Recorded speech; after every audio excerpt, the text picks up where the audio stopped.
তাহলে মাননীয় মমতা বন্দ্যোপাধ্যায় পশ্চিমবঙ্গে বেঙ্গল ফাইলস বন্ধ রেখে কাদেরকে কি বার্তা দিতে চাইছে, এটা আমাদের কাছে প্রশ্ন আছে। আজকে মমতা বন্দ্যোপাধ্যায় এটা বুঝিয়ে দিয়েছে যে আমরা মায়েদের লক্ষ্মীর ভাণ্ডার দিচ্ছি, তাই মায়েরা আমাদের কাছে দায়বদ্ধতা যে 26-এর যে নির্বাচন তৃণমূল কংগ্রেসের বিসর্জন। আমরা দেখলাম একেবারে বেঙ্গল ফাইলস কিছুদিন আগে রিলিজ হলো, পশ্চিমবাংলার বুকে কিন্তু বেঙ্গল ফাইলসকে প্রবেশ করতে দেওয়া হলো না, পশ্চিমবাংলার বুকে ব্যান করা হলো বেঙ্গল ফাইল। কিসের ভয় এত মুখ্যমন্ত্রী মমতা? দেখুন, বেঙ্গল ফাইলস ভারতবর্ষের প্রত্যেকটি রাজ্যে চলছে, শুধুমাত্র পশ্চিমবঙ্গে বন্ধ রয়েছে। পাকিস্তান, আপনারা জানেন যে পাকিস্তানে বন্ধ রয়েছে, বাংলাদেশে বন্ধ রয়েছে। তাহলে মাননীয় মমতা বন্দ্যোপাধ্যায় পশ্চিমবঙ্গে বেঙ্গল ফাইলস বন্ধ রেখে কাদেরকে কি বার্তা দিতে চাইছে, এটা আমাদের কাছে প্রশ্ন আছে। আজকে বেঙ্গল ফাইলসটা এখানে বাংলার হিন্দুদের উপর যে একটা নৃশংস হত্যালীলা বা তাদের উপর যে অত্যাচার চলেছিল তার সত্য ঘটনা অবলম্বনে পুরো ছায়াছবিটি তৈরি হয়েছে। কিন্তু আমরা প্রশ্ন করতে চাইছি তৃণমূল কংগ্রেসকে, আমরা প্রশ্ন করতে চাইছি পশ্চিমবঙ্গ পুলিশ প্রশাসনকে যে পশ্চিমবঙ্গে এই বইটা কেন বন্ধ রাখা হবে। সত্য ঘটনা অবলম্বনে যে কোনো ছায়াছবি প্রত্যেকটি সাধারণ মানুষের দেখার অধিকার আছে, কিন্তু পশ্চিমবঙ্গে বন্ধ রেখে মাননীয় মমতা বন্দ্যোপাধ্যায় কোনো একটি বিশিষ্ট সম্প্রদায়ের মানুষকে একটা বার্তা দিতে চাইছে। আজকে পশ্চিমবঙ্গের মানুষ পশ্চিমবঙ্গের সত্য ঘটনা অবলম্বনে একটা ছবি, সেই ছবি থেকে আমরা বঞ্চিত হচ্ছি।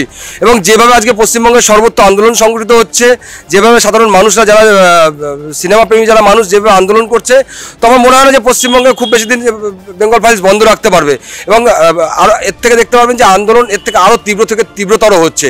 মাননীয় মমতা বন্দ্যোপাধ্যায় উনি মনে করছেন যে পশ্চিমবঙ্গে হয়তো 370 ধারা লাগু হয়েছে বা পশ্চিমবঙ্গের স্পেশাল স্ট্যাটাস পেয়েছে, তার জন্য তিনি যেভাবে আজকে পশ্চিমবঙ্গের প্রত্যেকটি বিষয়ে পশ্চিমবঙ্গের মানুষকে বঞ্চিত রাখছে, পশ্চিমবঙ্গের মানুষ মনস্থির করে নিয়েছে যে এই বঞ্চনা আর সহ্য করবে না। একেবারে আমরা দেখলাম হরিদেবপুর, সেখানে জন্মদিনের পার্টিতে গিয়ে এক তরুণীর ধর্ষণ, গণধর্ষণ হলেন তরুণী, সেখানে কিন্তু তৃণমূল নেতার নাম উঠে আসছে বারবার। দেখুন, পশ্চিমবঙ্গে যত গণধর্ষণ হোক, শ্লীলতাহানি হোক, নারীদের উপর অত্যাচার হোক, আপনারা ভালো করে খোঁজ নিয়ে দেখবেন যে প্রত্যেকটি ঘটনার পিছনে যারা যুক্ত তারা কোনো না কোনো রকমভাবে তৃণমূলের সঙ্গে যুক্ত। কারণ তৃণমূল কংগ্রেস এমন একটা রাজনৈতিক দল, পশ্চিমবঙ্গের মায়েদের বোনেদের তারা ব্যবহারের সামগ্রী মনে করে। এটা আমার বক্তব্য না, এটা তৃণমূল কংগ্রেসেরই নেতা নেত্রীরা বলেছে।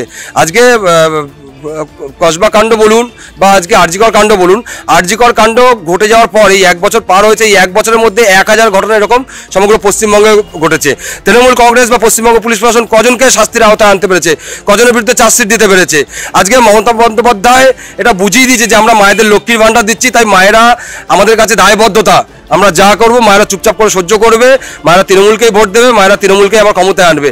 আমি আপনাদের মাধ্যমে বলে দিচ্ছি যে মায়েরাও, পশ্চিমবঙ্গের মায়েরাও একদম মনস্থির করে দিয়েছে যে 26-এর যে নির্বাচন তৃণমূল কংগ্রেসের বিসর্জন।